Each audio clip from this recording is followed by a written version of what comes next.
তফসিল ঘোষণার পর আন্দোলন এবং অনুমতি ছাড়া সভা সমাবেশ না করার আহ্বান জানিয়েছে সরকার। প্রধান উপদেষ্টার নির্দেশনায় এ ঘোষণা দিয়েছে স্বরাষ্ট্র মন্ত্রণালয়।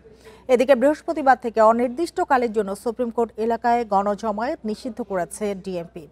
মঙ্গলবার এ সংক্রান্ত একটি বিবৃতি দেওয়া হয়েছে। গত বছরের ৫ আগস্টের পর অনেকটা আন্দোলনের শহরে রূপ নেয় ঢাকা। নানা দাবিতে প্রতিদিন হয় আন্দোলন, বিক্ষোভ ও অবরোধ, যা দুর্ভোগ বাড়িয়েছে রাজধানীবাসীর। দু একদিনের মধ্যে ত্রয়োদশ সংসদ নির্বাচনের তফসিল ঘোষণা করবে নির্বাচন কমিশন। এরপর আন্দোলন বিক্ষোভ থেকে বিরত থাকার আহ্বান জানানো হয়েছে। স্বরাষ্ট্র মন্ত্রণালয়ের বিজ্ঞপ্তিতে আইন শৃঙ্খলা রক্ষায় নির্বাচন পর্যন্ত সব বাহিনীকে প্রস্তুত থাকার নির্দেশনা দেওয়া হয়েছে।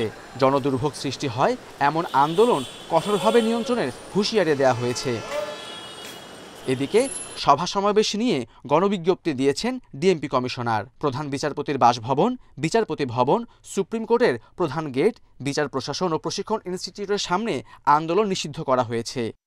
আইন শৃঙ্খলা পরিস্থিতি স্বাভাবিক রাখার স্বার্থে জাজেস কমপ্লেক্স, মাননীয় প্রধান বিচারপতি সরকারি বাসভবন, হাইকোর্ট সংলগ্ন এলাকা, এসব জায়গাতে কোন ধরনের সভা সমাবেশ, গণজমায়েত, মিছিল, বিক্ষোভ প্রদর্শন ইত্যাদি নিষিদ্ধ থাকবে।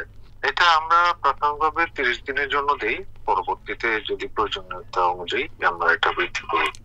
ঢাকায় সড়ক অবরোধ করলে কঠোর ব্যবস্থা নেবে DMP. Khaled Raihan, independent news, Dhaka.